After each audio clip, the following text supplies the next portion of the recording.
Every single day, I'm gonna make something great. That's my way. Every single day. Quando a pessoa vai para o emagrecimento com essa visão de que ela se odeia, de que é algo muito difícil, de que é algo muito intenso, de que ela nunca vai conseguir, ou que ela, não é para ela isso, ou que ela vai com toda essa carga pro emagrecimento, e daí às vezes elas arrumam um transtorno alimentar justamente por isso. A gente tem aí dentro da área do comportamento alimentar uma máxima, né? Hoje ela é uma máxima de que quase todo transtorno alimentar se iniciou com uma dieta restritiva, com práticas pouco saudáveis a respeito da alimentação. Isso é uma máxima, por quê? Porque quando a gente vai trabalhando nessa área, atendendo muitos e muitos pacientes, a gente encontra na base de quase todos os pacientes a insatisfação corporal, a relação ruim com a comida e uma dieta, que geralmente é um gatilho, né? Um gatilho super pesado aí, né? E que muitas vezes é ela que vai fazer o start de uma relação ruim, de uma dieta mais restritiva, de uma visão da alimentação super pesada, que pode sim conduzir a um transtorno alimentar. A Sandra comentou, a pior parte do processo é a culpa por sair da dieta. Essa culpa, ela vem de um momento em que se acredita que eu deveria comer algumas coisas e que eu não deveria comer outras coisas, né? Então, todo esse movimento dicotomizado, Sandra, gera culpa, né? Então, as dicotomias, dentro da psicologia, a gente estuda muito dicotomias. E todas as dicotomias, elas adoecem, né? De alguma forma, elas adoecem. Então, quando a gente pensa na dicotomia, se existe culpa é porque a dicotomia está ali muito rígida, né? Ela está ali muito intensa. Não se tem uma relação boa nem com um polo, nem com o outro polo, né? Não sei se isso está fazendo sentido para vocês, mas eu já vou entrar um pouquinho mais aí nesse ponto, né? Então, como eu estava falando, às vezes as pessoas vão para uma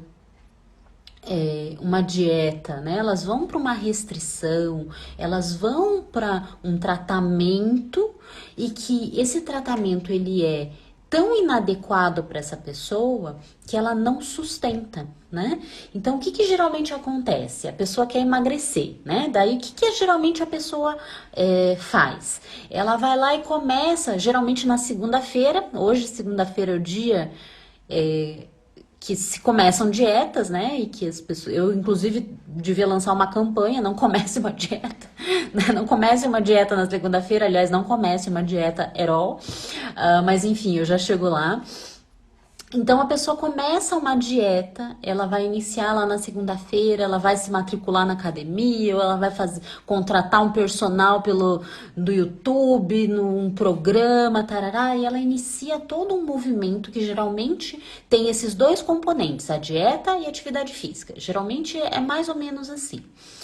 E quem me conhece há mais tempo, quem escuta os meus vídeos há mais tempo, sabe que eu digo sempre que dieta e atividade física é um tratamento extremamente ultrapassado de lidar, né? É um tratamento muito ultrapassado de emagrecimento, porque hoje a gente sabe das inter-relações, das correlações, do quanto que é muito mais amplo, muito mais intenso, muito mais cheio de questões e de poréns quando a gente fala do emagrecimento. A gente não pode mais pensar de uma maneira extremamente simplista desse jeito. E geralmente é isso que acontece. As pessoas iniciam lá fervorosamente uma dieta agora vai, né? E se a relação com a comida na base dessa dieta está ruim, né? Se a relação com a comida já estava ruim, porque eu tenho períodos de exagero alimentar, porque eu vejo a alimentação de uma maneira dicotomizada, enfim, muitas coisas que podem estar aí. Eu começo uma dieta, agora vai, né? Agora vai, vamos começar uma dieta, agora vai, é um novo tratamento. Geralmente é uma dieta que ela trocou de nome, mas ela acaba sendo a mesma, né? Tem pessoas que ficam migrando, tem pessoas que usam uma mesma, mas enfim. após esse início de uma dieta agora vai, né? Se a relação com a comida já tá muito ruim lá na base, a gente entra num período de restrição, porque toda dieta é uma restrição, né, gente? Então, assim, quando a gente fala de restrição, a gente sabe o quanto que isso pode gerar, inclusive, compulsões, né? Toda restrição, ela gera compulsão de algum nível. Mas algumas pessoas, elas tentam se enganar. Elas falam assim, não tô fazendo dieta, eu tô fazendo reeducação alimentar, né? E que acaba sendo uma dieta. Se você tem uma regra externa e não uma regra interna para se alimentar, se você tem, pode isso, não pode aquilo, isso tá proibido, isso tá autorizado, isso aqui tá livre, isso aqui tá... E a gente tá falando de uma dieta sim, a gente tá falando de uma dieta, não importa se você chama de reeducação alimentar, a gente tá falando de uma dieta. Então vamos lá, a relação com a comida, ela tá ruim, a pessoa vai para um movimento de mudança que geralmente são mudanças pouco sustentáveis ao longo do tempo, né? Seja porque são hipocalóricas, seja porque está faltando algum macronutriente, enfim. A gente faz movimentos restritivos de pode isso, não pode aquilo, pode isso, não pode aquilo. E acaba que essas restrições, elas vão piorar ainda mais a relação com a comida, né? E exatamente isso, até a Vivi comentou aqui, eu voltei um pouquinho para ler, ela tá falando da relação dela, né, das questões dela, que começou na adolescência, ou seja, para quase todo mundo isso é muito antigo, né? Então fazia-se muita atividade física e não comia, era uma competição interna. A Vivi tá falando isso e isso acontece com muitas pessoas, né? Não se iniciou do nada um problema alimentar. Uma relação com a comida não começou a ficar ruim de um dia para a noite, né? Isso foi construído ao longo do tempo. E às vezes eu escuto pessoas que falam assim para mim, Priscila, a primeira dieta que eu fiz foi uma dieta que deu certo, eu perdi peso e depois começou a não funcionar mais.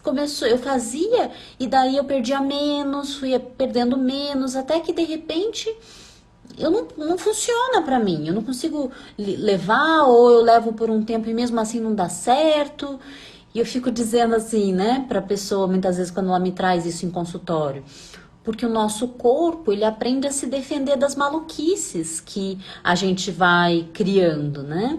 Então, o seu corpo perdeu peso quando você fez a sua primeira dieta, e geralmente é cedo que se faz a primeira dieta, né? As pessoas estão começando cada vez mais cedo, movimentos assim.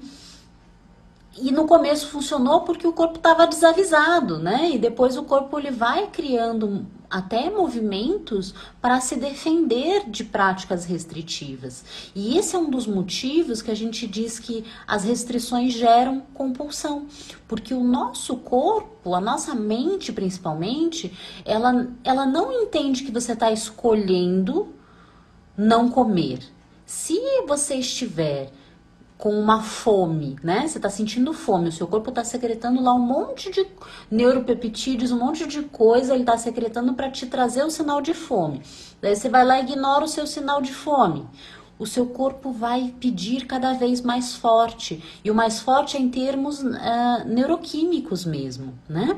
Então, todo esse movimento de faltar algo faz com que o corpo grite cada vez mais forte, né? E ele vai gritar cada vez mais forte através, inclusive, de movimentos compulsivos. Então, perceba que muitas vezes o movimento compulsivo ele é uma defesa até mesmo do corpo diante de uma restrição. Não é toda pessoa que tem uma compulsão num nível que a gente atribui a traços de personalidade, em que a gente atribui isso a coisas mais estruturais no caráter daquela pessoa. Muitas vezes a gente está diante de pessoas que estão gerando compulsões por ter relações ruins com a comida, por ter um comportamento alimentar ruim.